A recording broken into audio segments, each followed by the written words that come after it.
Olá, literapistas! Estamos aqui hoje para mais uma conversa com o autor, mas antes de vos apresentar a autora, vou-vos relembrar que tenho aqui comigo a Flávia Amâncio. Olá! Aqui pertinho. A Flávia Castro. Olá! E hoje temos aqui connosco, em Lisboa, que aliás é um dia muito especial, porque é a nossa primeira conversa em Lisboa, as três juntas, com uma autora muito, muito especial, que é a Cláudia Andrade. Olá! Então vou apresentar a Cláudia, para quem não conhece, daquilo que eu pude averiguar, nasceu em Lisboa, é uma das vozes emergentes no panorama literário português, é autora de vários livros de contos, entre os quais Elogio da Infertilidade, vencedor do Prémio Ferreira de Castro de 2017, está bem? Sim. Canção de Ninar, escritora e editora de 2015, vencedora do concurso literário incluído no Motel 10 em 2015. Motel X. Motel X. Motel X é Motel o de terror. Ah, ok. Boa. Vou saber. Quartos de Final e Outras Histórias, que é o que nós estávamos a falar agora. Vencedora do Prémio SPA Autores. Melhor livro de ficção narrativa de 2020. E de um romance, Caronte à Espera, ambos publicados pela Elsinor. E hoje estamos aqui para falar da ressurreição de Maria. Mas antes vamos começar por umas perguntas aqui para conhecer melhor a Cláudia. E eu vou começar pela primeira. Estava-te a contar, Cláudia, que foi assim, pronto, difícil, não é? Encontrar-te. Fizeste procurar-te. Fizeste. Mas porquê? Encontrava os teus Como livros. Assim? Em geral, nós seguimos muito pelas redes, pelas próprias redes que contactamos as pessoas e tal. Tu estavas-nos a contar. Pronto, não estás nas redes, então... Eu estava a contar que sou uma criatura do século passado, de facto. Mas uma das coisas que eu encontrei e que achei mais interessante foi, deve ter sido um texto que tu fizeste a apresentar-te, que dizias que gostavas de cães e de livros. Ah, sim. E sobretudo cães. Então, Sobretudo cães. Sobretudo cães. Então eu queria saber qual é que foi o cão, ou é o cão mais especial para ti e o livro mais especial para ti. O cão é fácil. A minha Petra, que faleceu em 2021. O livro vai ser mais complicado. Eu não posso escolher um livro. Eu não posso escolher um livro. Diz-nos assim uns quantos que te venham à cabeça, que tu gostes muito. Portanto, livros que no momento em que eu os li me fizeram saltar a tampinha de alguma forma. Por nenhuma ordem especial. A Fome, do Knut Hamsun. O Processo, do Kafka. Eu sei que não estou a ser nada criativa porque muitos autores falam dos mesmos livros, mas há um motivo para muitos autores falarem dos mesmos livros, não é? Sem dúvida. Com a devida noção de que o autor é um fascisoide, a Viagem ao Fim da Noite, em que não se vê de forma alguma o disparate dele. Porque é um livro fenomenal que me pôs completamente virada das avessas. Não sei, eu podia acrescentar muitos... Nabokov, vários... títulos, né? Vários livros. Sim. Ok. Acho que vou passar... Marguerite Yourcenar, já agora. A Obra ao Negro. Sim. E se você for lembrando ao longo da conversa, acho que é legal que as pessoas em geral vão e usam essas referências, sabe? Essas indicações.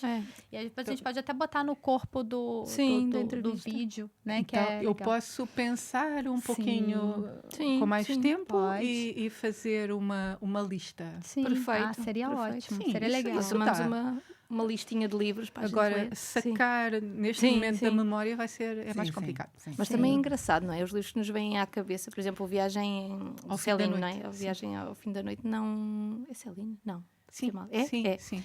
É um livro que nunca ninguém tinha falado ainda nas nossas entrevistas. Eu acho que é simplesmente porque o homem é um fascisoide e as pessoas ficam com medo de ir mexer nele. Sim. Eu acho que é só isso. Sim. Porque de facto é um livro incrível. Um louco histérico. E noutros livros vê-se isso muito bem, mas na Viagem ao Fim da Noite, não. É uma obra-prima. E tem livros que falam com a gente de tal maneira que a gente lembra mesmo no susto, né? Porque às vezes é difícil. Tem vários livros, se você tiver tempo para pensar, eles vão aparecer. Mas assim, de bate-pronto, acho que todo mundo sente essa pera. Calma, deixa eu pensar. E aí vai surgindo ao longo da conversa, tá tudo ótimo, tá tudo bem. Já está anotado, Cláudia. O próximo livro de cabeceira já está anotado. É muito lindo. Cláudia, né, na pesquisa da Raquel, eu estava conversando até agora há pouco, ela viu que você estudou, enfim, educação física, é isso? Foi. Foi. E eu achei muito interessante isso, porque tem uma parte, para quem está de fora, talvez não fique tão claro uma relação, né, entre o corpo, né, e os movimentos do corpo e o movimento da escrita. Mas para mim, tem uma relação forte. Queria te ouvir em relação a isso. Como é que é a sua experiência na educação física e a sua experiência na escrita? Se você já parou para pensar em que pontos elas se tocam, elas se afastam. Como é que foi essa experiência dos dois ofícios? Então, eu estou muito próxima do Pilates, já muito, muito longe dessa tal educação física que eu estudei, não é? Em que eu me estava a preparar para ser professora de educação física numa escola e que nunca aconteceu.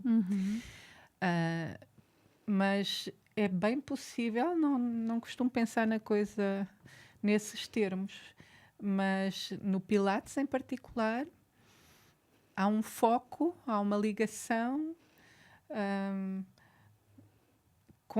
conosco próprios. Consciência? Consciência. Portanto, há um elemento intelectual, não é? Na escrita que não está lá. Acho que tem uma flexibilidade, um alongamento, não sei, sabe? Acho que tem uma coisa eu acho que o corpo, o movimento do corpo, muitas vezes, eu tô falando porque tem até o livro que a gente tá falando do Murakami, sobre a corrida. Eu, por exemplo, funciono melhor quando eu tô escrevendo, fazendo muitas leituras, quando eu corro de manhã. Minha cabeça parece que funciona melhor. Quando meu corpo está em movimento, eu consigo, talvez, não sei se eu fazer uma caminhada lenta funciona para mim, uma corrida não funcionaria. Acho que cada um tem né? Acho que Pilates, eu também faço Pilates, e o Pilates também é importante, mas tem uma questão do corpo, né? De como o corpo reage também. Disciplina, eu acho que é a palavra. Ah, que legal, isso também. Então, não poderia surgir literatura em mim enquanto eu faço o Pilates, porque é um foco absoluto que é necessário, se fazes, sabes, não é? Aquilo no início chamava-se contrologia, só mudaram o nome do Pilates para o criador do método, porque contrologia soa alguma seita esquisita. Foi por isso que alteraram. É verdade. Mas é a disciplina do controlo, não é? Olha que interessante. E rouba muito ao yoga. É yoga mais movimento. Sim. Então, exige muito de nós. Eu penso que é nesse sentido do exigir tanto e de exigir que entremos em contacto com nós próprios, e a disciplina necessária, que isso casa com o fazer da literatura, procurando a relação. Sim. Se pensarmos também na escrita à mão, né, o movimento, né, movimentamos a mão ao mesmo tempo que movimentamos, né, o corpo, e assim, né, pomos tudo em movimento. Sim. Corpo, escrita, eu gosto de andar por aí com um caderninho. Eu nem sempre escrevo no caderno. Eu quando estou no meu escritorinho, ao canto da sala, eu uso o computador. Mas eu gosto, se vou sair, não é? Se me apetece escrever lá fora, eu gosto mais do caderno e do lápis. E sim, flui de outra maneira. Parece que são processos ligeiramente diferentes, não é? Sim. São, sim.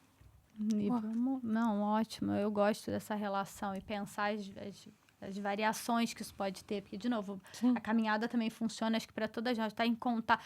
Eu antigamente achava que era o topo da cabeça em contato com o céu. Ter alguma coisa de sair para fora, de caminhar, sabe? Acho que para cada um é de uma forma. Sim. A gente justifica e sente mas o corpo em movimento, acho que é uma coisa, cada um a seu modo, né? Importante.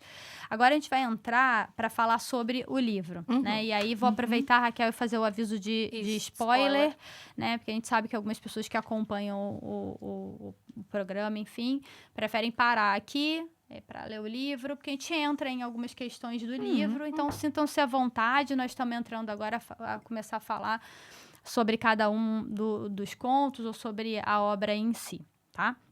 Então, dito isso, a gente começa pelo conto Eucaristia, que é um conto muito bonito, né? E eu fiquei bastante impactada por ele, eu gostei muito de ler, enfim. E a gente tem uma dinâmica aqui, e aí Raquel me ajuda junto a trazer, que a gente estava conversando hoje pela manhã, as diferentes interpretações, né? Enquanto a gente caminhava, a gente falava sobre isso. Nós discutimos sempre um pouquinho, antes de falar com o autor, o que é que... Né? O que é que ficou em nós, o que é que nos inquietou, o que é que... E hoje de manhã tivemos uma conversa grande sobre a interpretação deste primeiro, isso, não é? E nem sempre a gente concorda. Eu acho que é legal isso. Pra gente, no Literapistas, interessa, porque a ideia da gente aqui no Literapistas, só trazendo mais uma vez a motivação de todas nós, é que as pessoas se sintam à vontade para ler e aproveitar, ou interpretar, ou se lançar aquela experiência. O livro é do leitor, não é do autor. Isso, isso. Acho que é exato. Né? Então, a gente tem lá esse conto em que a gente tem uma relação, né? O ponto de partida é uma cena bastante marcante para mim, que é aquele sonho, né, com a florista. Ele chega, a gente sabe que a mulher tá doente, a mulher dele, e a partir desse desejo que ele fantasia com a florista, a gente já vai um pouco entendendo esse lugar dele com a mulher, que, enfim... tá numa situação de doença, enfim, uma situação terminal. E aí essa relação entre os dois, entre ele e a mulher, vai se dando também a partir daí. A gente vai sabendo um pouco dessa relação a partir da trajetória, da caminhada dele, né, até o hospital, enfim. A relação que a esposa teria com a mãe, né, que é uma relação aparentemente difícil, pelo menos do ponto de vista dele, é uma relação difícil. E a gente vai caminhando com ele, enfim, até uma cena final em que ela pede, olha, fique mais próximo de mim, esteja comigo, porque tem minha mãe lá e talvez ela me incomode um pouco, né? E a gente sente que é um amor que é um amor possível, né? Que é um amor que não é o idealizado, não é aquele ideal do amor romântico, mas é um amor que no final faz com que ele tome algumas medidas mais dramáticas, né? De se apropriar de um corpo morto, enfim, e assumir esse corpo morto a tal modo para si mesmo, né, que nada pode ser uma expressão de amor maior, né, o que a gente falava. Não sei, Raquel, quer falar um pouco da sua leitura também? Sim, nós fomos, a Flávia dizia muito, até parece que não era uma relação tão importante assim para ele, que ele não estava tão apaixonado no início, e tal, né? No início. E eu dizia, não, mas é uma coisa muito do amor, não é? Daquela coisa que não é nada espalhafatoso, mas é hiper ternurento, e no final há um gesto de amor muito grande, não é? Que eu até escrevi num determinado momento, ele não a quer deixar nas garras da mãe, não é? Porque todo o conto faz assim, evoca muito aqui um lado muito animal, não é? Depois eu fui à procura no conto e não aparece garras em nenhum sítio, portanto eu meti as garras, ou seja, ele transmite-nos uma mãe ali feroz, não é? E que fala de aranha, depois eu fui ver, não é? A palavra é aranha, mas que de alguma maneira, tipo, a última batalha ele não abdica de a fazer com ela, isso eu acho super ternurente, assim como uma ideia de um amor diferente, não é? Também em certo sentido. As três vemos de maneira diferente. Que isso é melhor. Já agora. É o amor canibal, né? Se calhar as quatro vemos de maneira diferente, não é? Mas conta-nos, como é que surgiu essa ideia? Acho que é sempre legal trazer um pouco o que está aqui, o que a gente lê e como você escuta essa leitura, né? E o que você falou é diferente. Aí é diferente. Tem o lado também da Eucaristia, né? Que depois no final nós estávamos, mas lembras que a Eucaristia é tal coisa, mas lembras que a Eucaristia é tal outra. Ou seja, que também tivemos, né? Porque o título é muito provocador também, não aparece em nenhum momento no conto, mas dá o tom, não é? Dá o tom e também nos obriga a uma reflexão extra, não é? Que vai ficando connosco. E o título, ele é um atravessamento do texto, não deixa de ser, porque a gente já teve contato com ele antes de começar, né? A ideia, então ele está o tempo inteiro presente, como se fosse uma linha que você recorre a todo momento, né? Então, eu acho que isso é interessante. Para mim, tem a ideia do sacrifício, da disseminação desse amor, de quase um ato sacrificial, da forma como eu li, de novo. Né? Cada leitor é mas eu acho que tem esse contraste do amor, que não é idealizado, mas ele é um amor muito concreto, ele é um amor que se expressa de alguma maneira ali. É quase sacro, né? Um amor sacralizado. Não? Ai, Conta pra gente. Como que Vamos você lá. ouve essas leituras, né? Não sei, vamos sair do Sim, livro. Ok. Sim. Vamos supor que uma mulher precisa desesperadamente da ajuda do homem que está com ela. E ela está em fim de vida. E o que ele faz quando ela já não sabe que ele faz. Portanto, vamos esquecer ele por um momento. Ela está a morrer. Ele não está lá. Onde é que está o amor? Não, tá. Esse é o nosso ponto de Esse a partida. gente- a gente nós partiu da discussão daí. Sim, sim. Não é? Depois de já não importar, ele mexe-se porque não é quando alguém tem uma profunda incapacidade de amar bem, que é a única forma de amar, a gente só dá por ela quando é bem amado, não é? Muitas vezes o mesmo mecanismo que impede de amar bem vai fazer amar quando já é profundamente desadequado, faz parte da desadequação, não é? Já é mais um desespero, não sei o que chamar, do que propriamente o amor praticado enquanto tal, não é? Porque o amor praticado enquanto tal só se pode fazer sobre criaturas vivas, porque senão é o amor por um carro, o amor por um Rolex, não é? É assim um amor um tanto ou quanto De besta, não é? Um bocadinho de uma coisa mais animal, diz, uma coisa menos humano. Bestas somos nós. Os animais sabem amar, bolas. Sim, mas besta neste sentido mais do animal, não é? Sim, Pronto, não digo que os animais do são animal beijam, disfuncional, mas... Sim, do animal disfuncional que nós somos, sim. da pulsão. Sim. Eu chamo-lhe pulsão humana. Sim. Eu chamo-lhe pulsão humana. Yeah. Portanto, eu diria que é uma história de amor, sim. Mas uma história de amor que acaba por não se fazer, não é?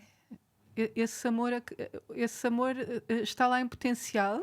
Não se corresponder, talvez, né? Ali no tempo de vida, talvez, não sei. É um amor potencial que acaba por não se fazer no momento certo e vai ter o seu efeito colorido no momento errado. E a mãe? Porque eu acho que a mãe é uma figura que também me trouxe um pouco essa... Eu francamente, eu não devia fazer isto, pois não. Vamos assumir que eu estou a falar enquanto leitora. Sim. De um livro que não é seu. Porque às vezes acho que o livro já não é mesmo. Sim, não é. Então, eu... tempos depois de escrever os contos, eu estou a fazer a revisão e a reescrita, não é? Sim. E então, esse leitor que eu sou nesse momento é a pessoa que está a falar. Sim. A minha interpretação é tão boa como qualquer outra. Sim, perfeito. Acho que está claro isso. Okay. Acho que é pra gente perfeito. A mãe... É mais uma discussão, sabe? Exploração de leituras juntos. Leitura, sim. Eu penso que a mãe é como que um enorme pesadelo para aquela mulher, não é? A ideia de que a mãe possa surgir e apropriar-se da pessoa dela num momento de vulnerabilidade é aquilo que parece o seu pior pesadelo. E ela disse de uma forma muito clara e de uma forma vulnerável e um pedido tremendamente assertivo na direção dele que a salvasse dessa possibilidade. E ele não o fez. Sim. A gente sabe que ele não o faz por incapacidade, mas na verdade ele não o faz, sim. Portanto, é apenas mais um prego no caixão, digo eu, da tal possibilidade do amor. Ou até vamos esquecer o amor, a possibilidade de amizade, de humanidade perante aquela mulher que não tem mais ninguém, não é? Sim. Eu acho que é muito forte, de novo, mais uma vez, é uma leitura. Eu mesma consigo fazer várias leituras do mesmo conto, né? Sim, mas eu acho que no final das claro. contas, tem algumas coisas que eu acho que a leitura é sempre isso, é um diálogo que a gente tem com a gente mesmo, né? Os aspectos que ficam e a leitura que você assume pra você não é a única nem sua. Você poderia fazer várias outras, ainda mais um conto quando é bom, quando é consistente, quando ele abre muitas possibilidades. Mas essa coisa da diferença entre ele, esse amor, né, dela, da mulher com ele, do amor dela com a mãe, de novo, certo. com todas as questões, ele me estende, sabe? Ele me esgarça, porque acho que eles estão quase como se estivessem em comparação. Sim. Enfim, então, para mim, é forte, muito forte nesse sentido. É até mais forte esse caminho do conto do que necessariamente o desfecho, que talvez para uma pessoa que chega de fora seja a coisa mais impactante, né? Não, é a primeira vez que a gente lê, né? Quando chega ao desfecho, é tipo...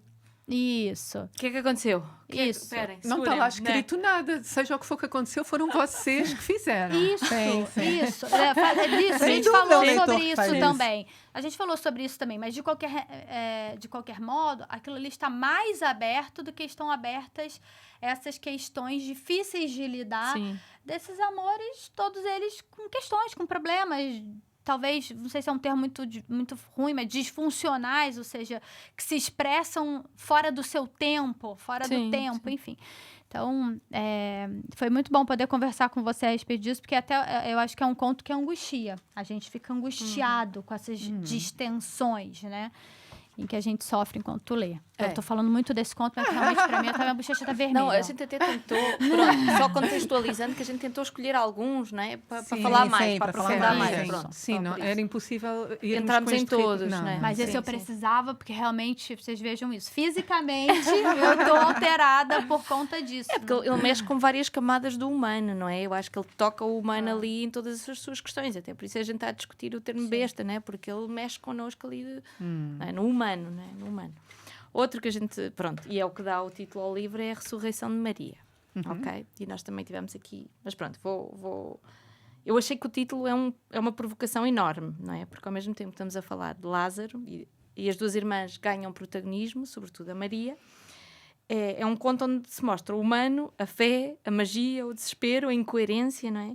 A maneira como o corpo, também somos nós e nós somos o corpo, não é? Há uma coisa ali do super-humano. O desejo de não sofrer, a crença, e ao mesmo tempo tem muito humor, é muito sarcástico também, não é? Quando aparece o momento do ratinho, que ele diz, não, eu venho para salvar o meu ratinho. Eu ri muito, assim, porque foi tipo, de repente aquele desarmou-me, nem aquele desarma, não é? Muito interessante isso. Não levas o amor pelos ratos a sério, eu levo. Eu tenho claro ratos, que eu tenho ratos claro de estimação. Okay. Eu sou Ela das pessoas que também mais leva. levam pelos ratos a sério. Mas a maneira como ele diz aquilo, não é? E de repente no texto os dois estão comparáveis, assim, naquele momento a gente está tão com o Lázaro, tão ali naquilo, que ele desarma-nos, não é? Que ele põe-nos em perspectiva tudo, não é? E aí ela, de alguma outra maneira, eu senti que ela um bocadinho dizia assim, olhem, está tudo bem com estes homens que salvam pessoas, que ressuscitam dos mortos, está tudo bem com o monoteísmo, mas eu vou voltar lá. Vou lá às minhas mesinhas, às minhas ervinhas, àquilo que eu sei, aquilo que é a minha sabedoria feminina interna. E eu achei isso monumental, assim. Então eu queria que tu nos contasses assim um bocadinho como é que foi esse teu processo do conto, de onde é que tu partiste, como é que foi tudo? Eu parti da catequese quando era miúda, não é? E parti de uma série de histórias que já na altura me pareciam um tanto ou quanto implausíveis. Digamos que nunca papei a religião tal qual como a minha avó, que me criou e me mandava para a catequese, queria que eu de facto a vivesse. E não há muitos anos atrás, já não sei o que é que eu estava a ler, francamente, eu fiquei a saber que embrulhavam os mortos à época, não como membros enfaixados, porque aquelas múmias que andam nos filmes de terror dão aos bracinhos e às perninhas. depois, mas não, eles enfaixavam-nos como um bicho da seda. E de repente, muito simplesmente, aquilo criou-me um problema sinestésico na minha cabeça, para além da implausibilidade de ressuscitar um morto em decomposição. Vamos supor que sim, mas se o fulano está enfaixado de pernas e braços, vamos supor que ele volta à vida. E agora? Como é que ele se desembrulha? Levanta e caminha, está complexo. E isso dá uma cena slapstick interessante, não é? Por slapstick, por Charlie Chaplin a tentar levantar-se quando está embrulhado. Que acho que nunca aconteceu, mas... e partiu de me apetecer de escrever isso porque estava-me a rir sozinha. E eu fui ler um pouco sobre Lázaro e a ideia de que todos temos que morrer, não é? O que é que iria acontecer se desatássemos aqui a ressuscitar malta algum tempo depois de já cá não estar? Porque as coisas, não é? Os objetos que eram da pessoa, a profissão que era da pessoa, os familiares seguem em frente, não é? E se agora desatássemos a regressar, seríamos de facto bem recebidos, porque afinal havia um lugar que já lá não está, não é? Sim. E isto tinha pano para mangas, isto levantou assim algumas reflexões, eu fui brincando com algumas ideias e houve um momento em que o conto foi assim por 1 ou 2 ou 3 caminhos diferentes e depois resolvi enveredar por um em vez do outro. Então, foi assim um conto que foi sendo pensado à medida que avançava. E surgiu muito naturalmente que a única forma de ressuscitar de todo o disparate desse universo de gente que quer andar a ressuscitar mortes e a trazê-los à vida é, de facto, aquilo que a irmã do Lázaro fez. Muito bom, muito bom. Oh, e é muito bonito. Não, eu gostei muito do momento em que tu falas, no texto, né, no conto, começam a pensar nas roupas, né? Tipo assim, aquelas roupas demoraram tanto tempo a escolher, foram escolhidas com tanto carinho, agora deitaram-nas fora e agora temos que vestir outra vez. Lá está, o facto de o Lázaro morrer coloca-as numa situação. Sim. E as pessoas tomam decisões perante a situação em que foram colocadas. Sim. E muito embora elas não quisessem que o irmão morresse, o tempo passou e essas decisões foram tomadas e elas seguiram em frente. Sim.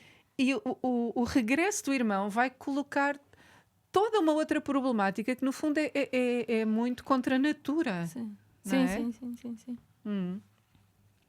És tu, minha amiga. Sim, vamos lá. Eu vou começar comentando sobre o conto Escrever a Lápis. Falamos mais no início. Você comentou no início que gostava de escrever, carregar consigo um lápis e um caderninho, não é? Bom, então temos alguma coisa aqui no conto em comum com a autora. Mas eu achei muito interessante que temos um personagem aqui que ele parece fazer nos convocar para uma reflexão sobre o ato da escrita. Né? E tem um momento que eu achei bem interessante, porque vários autores que nós já conversamos dizem que quando comentam com alguém que escrevem, a pessoa diz, ok, mas trabalha com o quê? A pessoa, como? Trabalha com o quê? Trabalha com o quê? Okay. Eu escrevo. Sim, mas com que trabalha? Então, em geral, as pessoas não entendem muito o que seria trabalhar com a escrita. Okay. E tem um momento aqui que o personagem chama um empregado e pede um lápis, e obviamente não é o ofício dele, ele não está acostumado, mas exatamente, ele não compreende, mas ele faz um pouco essa interlocução, ele diz, pois não, um lápis. Perdão? Um lápis. Desculpe. Um lápis. Eu achei maravilhoso. Porque eu fiquei imaginando essa pessoa. Eu escrevo. E escreve o quê? Trabalha com o quê? É como se ele tivesse a ouvir um lápis, mas não fizesse o mínimo sentido estar a ouvir um lápis. Exatamente, naquele ambiente. Deve estar a ouvir mal, não é? Sem dúvida. E naquele ambiente, talvez um lápis não enfim, não fosse o mais comum, né? Não era mais comum. E outra, a observação desse personagem. Ele observa tudo. Ele observa as pessoas, ele observa quem está falando enfim, não chamar de palco, mas quem está em evidência. Estrado, né? Quem está em evidência falando. Ele observa as conversas, um falando muito próximo do outro, e qual é o parentesco daquele. Então, ele observa tudo e ele precisa escrever. Tanto que ele faz essa interlocução com o empregado, mas é a esposa que vai lá um lápis e ajuda, porque ela percebe a necessidade. Exatamente, ela nem explica melhor. Ela percebe a necessidade que ele está em escrever. E eu queria que você falasse um pouco sobre isso, sobre, para você, o que é esse ofício do escritor. Assim, você fala um pouco desse ofício aqui no conto. E para você, como é que é esse ofício? Como é que ele se apresenta? Então, para ser de facto um ofício, temos que ganhar dinheiro com isso, certo? Porque se não ganhamos dinheiro com isso, ou pelo menos dinheiro que se veja com isso, é menos um ofício e mais a tal necessidade que está sempre presente. Sim. E que nós estamos desesperadamente a tentar encontrar forma de conseguir fazer nos intervalos, de lutar pela sobrevivência ao final do mês, porque até quem escreve tem que comer, não é? Sem dúvida. Então, como é que eu vejo? Tudo o que eu posso dizer, quando eu for grande, gostava de ser escritora. Ou seja, o que eu quero dizer com isto é, quando eu for grande, gostava que me pagassem. Mas desde muito nova também andava com seu caderninho e o seu lápis a escrever e observar, enfim, observar o entorno. Ofício no sentido alargado de um amor pessoal, não é? Um verdadeiro amadorismo que vem de amar. Sim, desde muito jovem. Desde que eu me conheço, na verdade. Criava histórias a partir do que observava no mundo. Eu não sei a partir do quê, mas sim, desde que eu me recordo de mim própria, sabendo ler e escrever, gostava muito de ler e procurava contar histórias por escrito. E como esse personagem era uma necessidade? Sempre foi muito, muito antes de ser publicada. Muito francamente, eu já nem sequer acreditava lá muito que pudesse vir a ser publicada, já não andava realmente a tentar, por a altura em que aconteceu e que ganhei aquele concurso que fez com que, de alguma maneira, o meu livro fosse parar às mãos do editor, porque um membro do júri do concurso mostrou o livro ao editor e ele interessou-se. Portanto, foi assim uma coisa que teve pouco a ver comigo. Tudo o que eu fiz foi meter aquilo no correio. Eu escrevia porque precisava e era só. Sim, e continua a ser, na verdade. E é muito. Esse só é muito. É verdade. Vamos lá. Então, eu fiquei muito... Até li as notas. Não é o que eu li as notas. Acho que é este, não é? Não tô... com o conto O Aniquilador. Ok. Porque, pronto, eu acho que às vezes, não é? Há momentos em que as pessoas estão mais despertas para determinado tipo de coisas e acho que neste momento estamos muito despertas. As mulheres estamos mais despertas para um determinado tipo de homem, não é? Porque quando eu li este conto eu fiquei muito assim, mas ele é aquilo que a gente chama um narcisista, não é? Um verdadeiro narcisista. Só que a gente, quando está a ler o conto, vai, não é? Vou tirar todos os post-its, mas vai acreditando, vai entrando, vai sentindo com ele, ou seja, é um conto que nos afasta e nos aproxima, nos afasta e nos aproxima, nos afasta e nos aproxima. E assim que eu acabei de ler, tive que voltar a ler outra vez para entender o que é que tinha acontecido comigo, não é? Porque eu acho que ele é muito necessário também. Às vezes eu acho que se eu pudesse pedir às mulheres que lessem um conto que explicasse às vezes certas coisas das relações, este explica muito bem, não é? Esta coisa, a distorção do romântico, não é? Este lado mais mortífero da coisa muito... da paixão pelo pintainho, não é? Da paixão do pintainho. Então tem várias coisas que eu achei muito engraçado, porque ao mesmo tempo que ele tem um lado um pouquinho policial, não é? Ele não é nada sentido por nós. Eu gosto muito de ler policiais e gosto de contos que têm esse lado, Mas a minha sensação enquanto lia não era nada de um conto policial. E quando cheguei ao final digo, mas é. Então eu acho que isso também provocou um efeito muito interessante em mim, que foi... Eu passei ao lado das pistas todas sem as ver, tal e qual as mulheres às vezes fazem, certas relações abusivas, não é? Então mesmo como pessoa que lê, não é? Que está longe, as coisas estavam aqui todas, não é? Eles a discutir o que é que eles faziam com os cadáveres, a referência constante à polícia, a referência aos animais de diferentes tipos, não é? Ela é pintainha, outra raposa, não sei o quê. E eu seguia por ali, assim, sem dar por nada. Eu achei isso incrível. E tem, ao mesmo tempo, que consegue ter esse lado policial que está ali e a gente não vê, não é? Portanto, dá conta da experiência, tem um certo suspense, não é? Que eu acho também fê-lo funcionar muito bem. Então, a minha pergunta é... e tem uma outra coisa que eu achei muito incrível, que é o uso da palavra verdade. Então, eu acho que a minha pergunta vai por dois lados, que é... Eu usei a palavra verdade. Várias vezes. Foi? Sim. Ok. Sim. De momento não tenho presente, mas Sim, já lá sim. chego.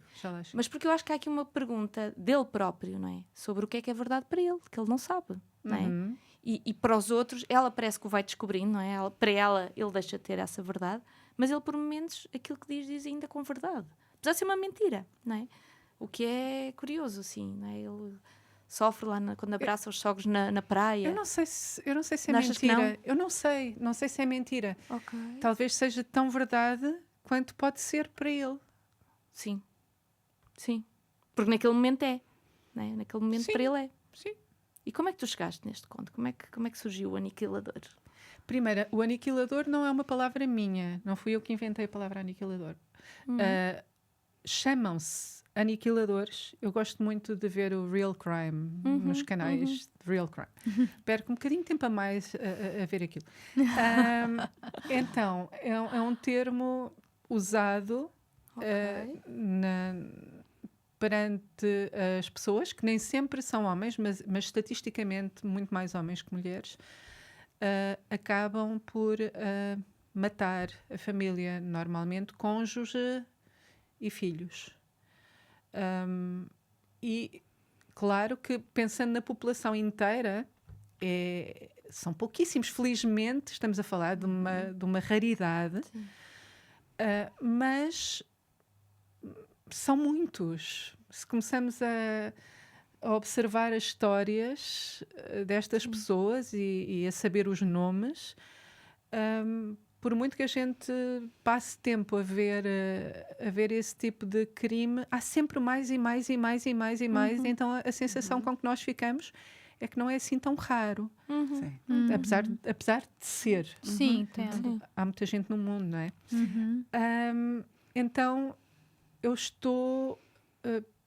porque passo algum tempo a pensar sobre o assunto e a seguir os meandros dessas histórias reais,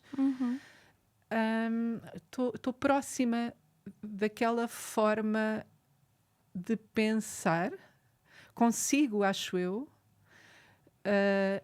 entender as falácias, aquele caminho, aqueles meandros de falácia que uma pessoa que acaba por matar a família toda vai seguindo,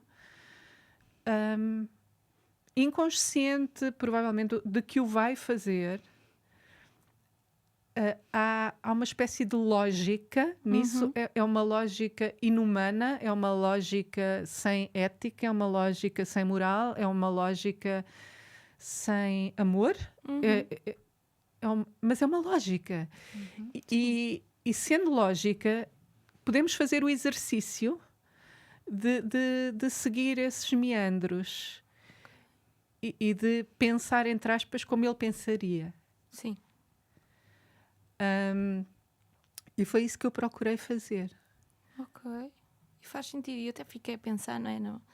Apesar de, pronto, agora entendendo o aniquilador assim, mas eu acho que mesmo que não se chegue, não é, a um assassinato de uma família, não é? Há algo de aniquilação em determinado tipo, não é? Ou seja, se este desfecho tivesse sido diferente, não havia também uma aniquilação dessa família? Sim, eu diria que nessa família ele nunca participou. Realmente. De facto. mas a família continuaria viva, não é? Ele, Sim. ele é um verdadeiro aniquilador nesse sentido. Sim, sim. Basicamente, eu estou a seguir aquilo que parece ser uma família normal, dando pequenas pistas, tentando dá-las em como qualquer coisa está francamente deslocada e errada.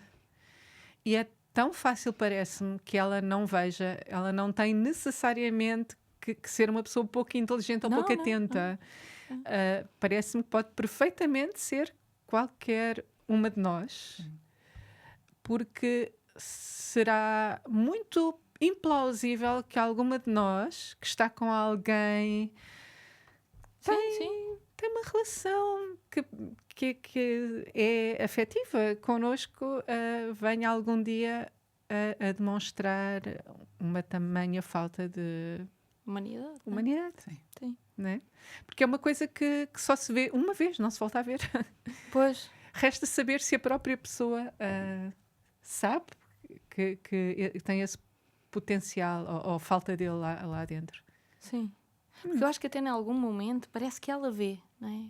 A sensação que eu tenho é que ela vê. Sim. E ela quer dizer aos pais, a miúda vê, a filha vê claramente. A filha vê claramente. E ela quer dizer aos pais e os pais eu não diria veem, que já é. Não é? Os pais não veem nunca, boi né? à frente do nariz, não é? Sim. Sim. Acho que é o tipo de pessoas que nunca verão. E eu penso que para ela já é tarde demais para fazer alguma coisa. Sim. Mas acaba por ver. Sim, eu penso que ela vai vendo, não é? Vai vendo. E a gente diz, mas como é que se estás a ver isso? Continuas, não é? Tipo, como assim? Vai mais uma. Ai, meu Deus.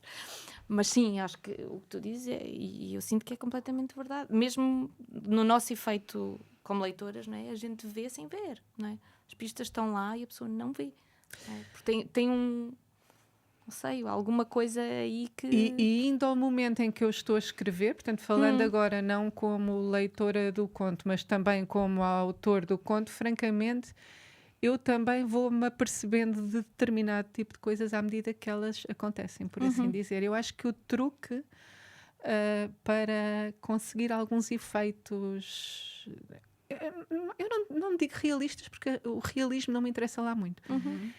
Há alguns efeitos verdadeiros no sentido humano do termo, é um pouco isto, é não tentar antecipar as coisas, porque na vida a gente não antecipa absolutamente nada, basicamente.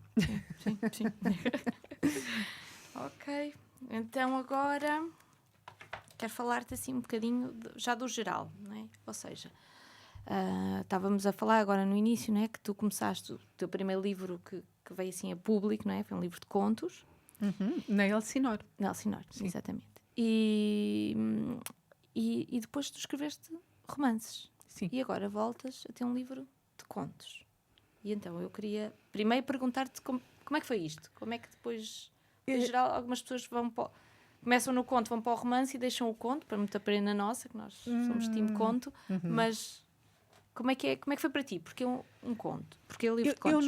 Eu não resolvo. Agora vou escrever um livro de contos. Isso não acontece. Ok. Eu estou sempre a escrever alguma coisa.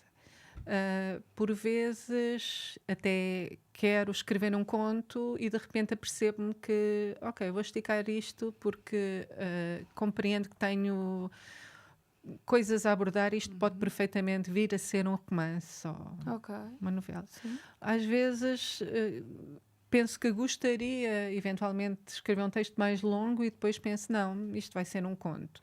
Então eu escrevo à medida que as coisas me surgem, sem estar muito preocupada com o que raio é que eu estou a escrever.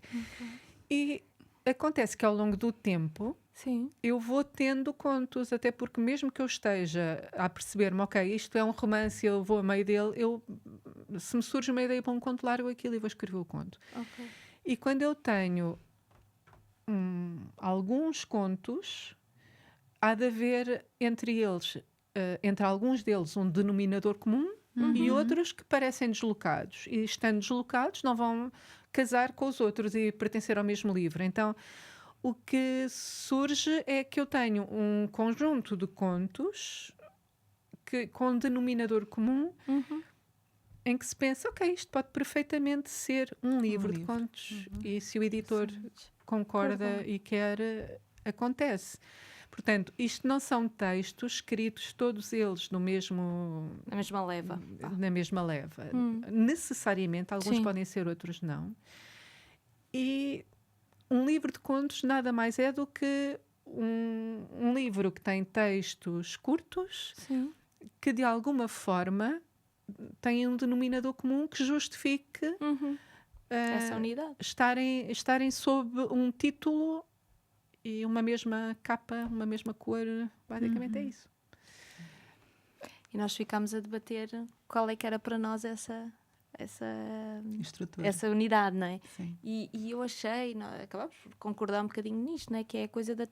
Eu acho que há vários temas que estão ao longo. Eu até apontei algo que se repete, todos, não é? Mas aparece muito a questão da verdade, da maternidade, da poesia, do benigno e do maligno.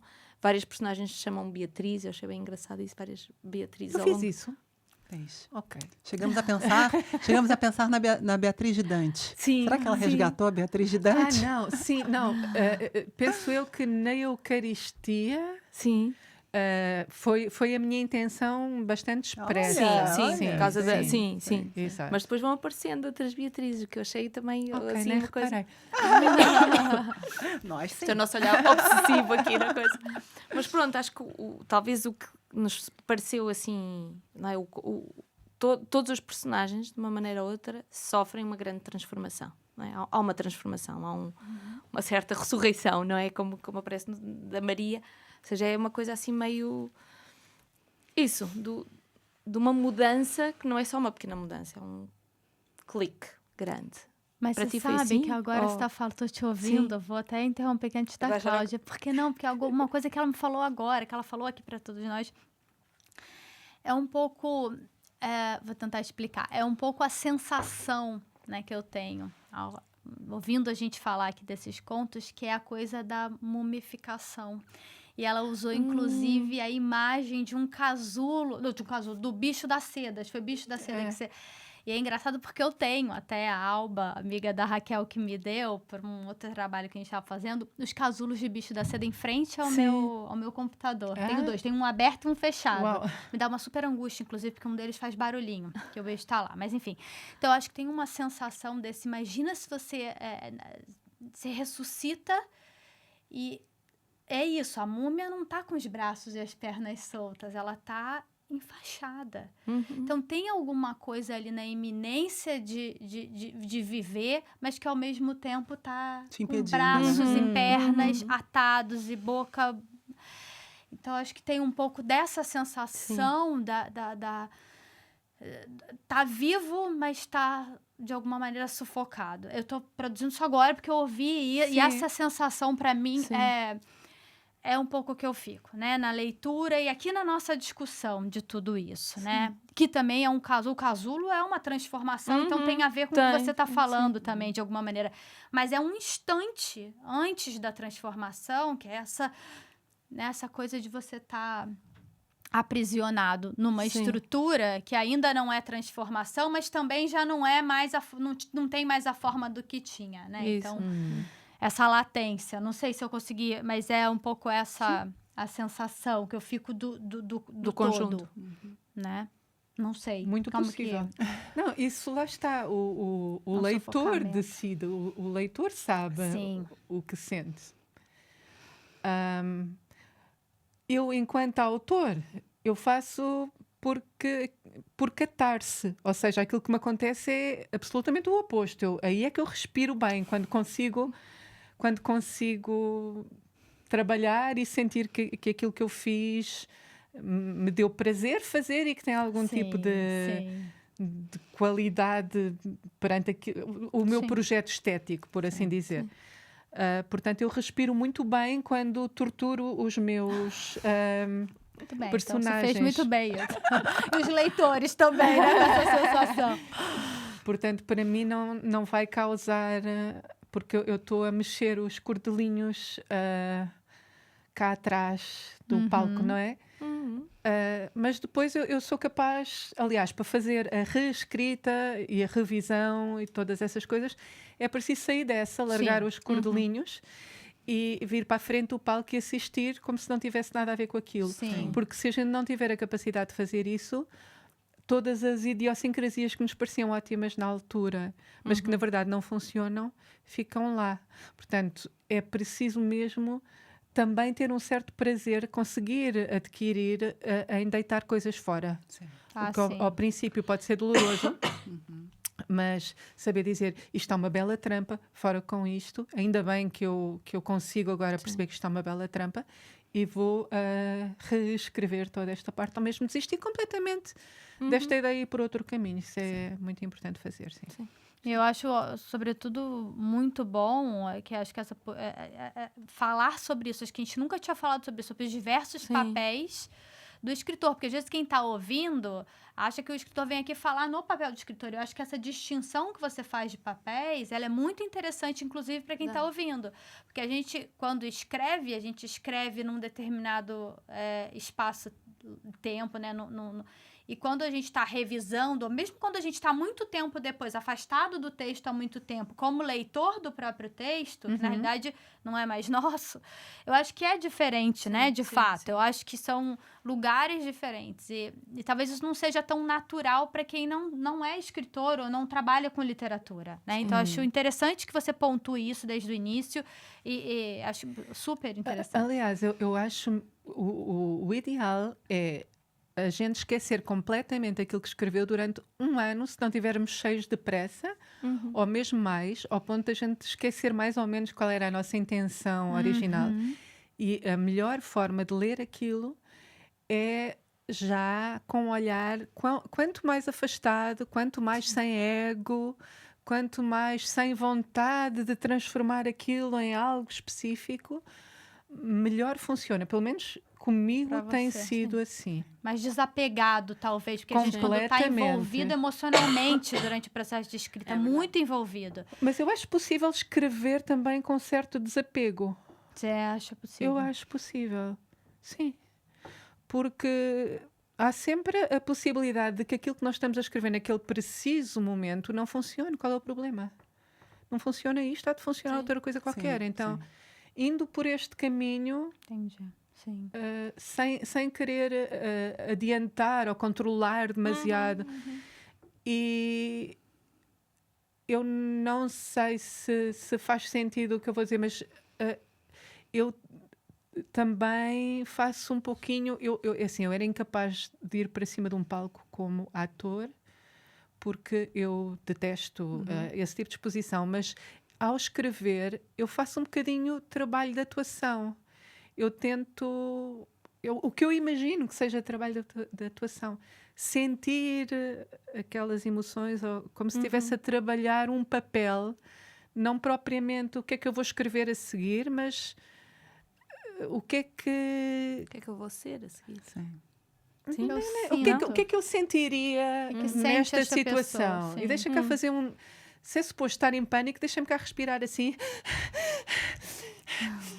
E ver que tipo de linguagem é que sai quando eu respiro assim. Que tipo de gestos é que eu faço quando respiro assim.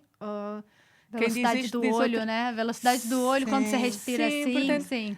Portanto, quem está de fora, não é? No caso do narrador, ser um narrador na terceira pessoa, deixa-me cá observar de fora o que é uma pessoa a respirar desta forma ou a sentir-se tão enervado. Quem diz enervado diz feliz ou diz... Não sei o que é que esta pessoa está a sentir, deixa cá observá-la e tentar perceber o que é que ela estará a sentir. Este tipo de exercício interdisciplinar, contínuo, mais do que tentar controlar o que raio é que a gente está ali a fazer naquele momento, parece-me que tem que ser intuitivo, não é? É difícil também convencer, se calhar, alguém que não vê a coisa neste formato a fazê-lo, mas... Acho que pode enriquecer a coisa se começamos a pensar nisso. Embora você tenha dito que não gosta da exposição, não se sente bem com a exposição, ao submeter um livro, você está totalmente exposta. Mas é uma exposição possível, uma exposição, né, que você dá conta, né? Sim. Até estar aqui eu dou conta de desconfortavelmente, mas dou conta, portanto, eu não sei até que ponto perder ou não ganhar um concurso, não é? Claro que há tantos cães a um osso que é perfeitamente natural que a gente não ganhe só porque outro foi francamente melhor ou porque alguns dos membros do júri não gostaram assim tanto, e isso não significa que o trabalho não continue a ser bom. Sim. Mas claro que quando a gente não ganha é terrível, não é? Porque se pomos empenho naquilo, não é propriamente não ganhar o Euromilhões, é algo mais pessoal do que isso. Muito bom. Eu quero só dizer uma coisa, assim, que as Flávia sabem que... Mas tem uma coisa no teu livro, assim, que me fez em muitos momentos sentir, porque eu gostei muito, muito. E eu senti em vários momentos. Um dos livros que eu mais gosto é o Sede, da Amélie Nothomb. E é todo... Tens que ler e vais adorar, porque é muito... Quero uma mensagem... Tá bem. Porque, além do mais, toma também esta coisa, o que deu o clique final. Quando eu comecei a ler, eu pensei, estou a sentir a mesma coisa que eu senti quando comecei a ler o Sede. E esta coisa que tu falaste agora do casulo e não sei o quê, não é? Porque o Sede é todo sobre Jesus Cristo, não é? A ir para a crucificação, mas desde a sede, desde essa emoção humana que ele tem de sentir sede, ou seja, ele está lá, é verdade, aquilo vai morrer, está aquela coisa toda, o peso de olhar sobre ele, mas o que ele sente é algo profundamente humano, assim, ele tem sede, assim, então nós vamos acompanhando aquilo com ele, ficamos com sede também, não é? Então eu acho que, de facto, consegues uma coisa muito impressionante, que é, de facto, essa coisa que fica a emoção connosco, a emoção no corpo. Queria dizer. E de novo, o corpo é a educação física do início. Tem uma questão do sentir o texto com o corpo, escrever com o corpo, não deixa de ser. Então, acho que tem um pouco aquilo que a gente começou falando. Então, pronto. Dito isto, né, para as pessoas realmente prestarem atenção neste livro, vamos às prustianas. Vamos. Aí sou eu também a primeira, não é? Isso, mas dá um contexto sobre as prustianas, então, que essa invenção sua, maravilhosa, a gente manteve. Eu copiei ao Proust, não nada. Não, porque o que é que acontece? Nós, pronto, estamos aqui, falamos sobre o teu percurso como autora, falamos sobre o livro e tal, e depois sentimos necessidade de relaxar um bocadinho, conhecer só a Cláudia, ok?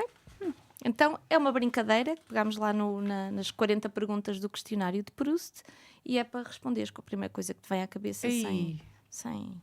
Agora estou nervosa.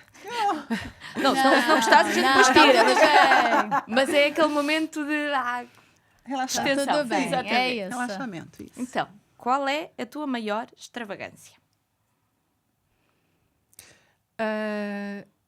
Compro livros como se não houvesse amanhã. Mesmo que eu durasse até aos 300 anos, eu jamais conseguiria ler todos os livros que eu compro. E como sou tesa, é particularmente estúpida a minha parte continuar a comprar livros. Sou completamente compulsiva. Sim. Como te entendemos. Todas nós entendemos. Comunhamos desse pecado. Eu recebi mensagem, cheguei aqui em Portugal, a gente foi em umas livrarias, a primeira mensagem que eu recebo de São Paulo é: Flávia, pelo amor de Deus, é o primeiro dia, né? Que é isso, a gente termina tendo edições aqui, acesso a coisa que a gente não tem no Brasil. Sim, no Brasil. Então... Já agora tenho uma equiparada com esta.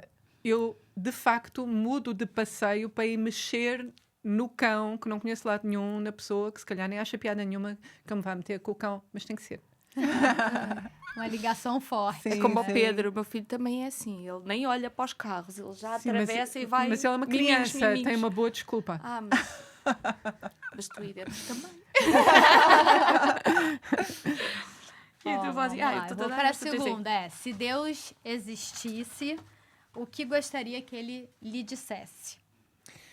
Gostaria que ele me explicasse por que raio é que fez do mundo a merda que ele é. Quer dizer, não há outra palavra que eu possa pôr aqui. Que tipo de sadismo, de estupidez é que lhe passou pela cabeça para ser tão sádico e querer passar por bonzinho? O que é que se passa aqui? What the hell? Pronto, só isto mesmo. Adorei. Sensacional, adorei. Bom, da minha parte, vamos lá. Quem é seu herói favorito na ficção?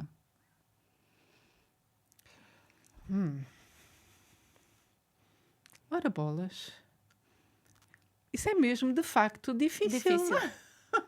O meu Até herói heroína também, se favorito. pensares assim. Eu vou dizer a Pensamos na maior... quantidade de livros que ele, né? Eu vou dizer a maior banalidade da vida, mas Ok. não deixa de ser verdade. Dom Quixote. Oh. Quer dizer, não há resposta mais banal, mas também ao mesmo tempo Não há outra. não há outra. Sim. Ela deixou de ser banal. Se não há outra, é porque é É, de fato. é. Exato, pra você superou isso, então é seu. Ai, tá Muito bom. obrigada, Cláudia. Adoramos. Foi Muito um prazer obrigada. Muito bom. Você. Foi um Foi um prazer prazer te enorme receber. Obrigada te pelo ler livro. pela primeira vez e te conhecer ao vivo e Também ouvir as suas gostei muito. ideias. Muito Muito obrigada. obrigada. Eu mesmo. Muito bom, obrigada.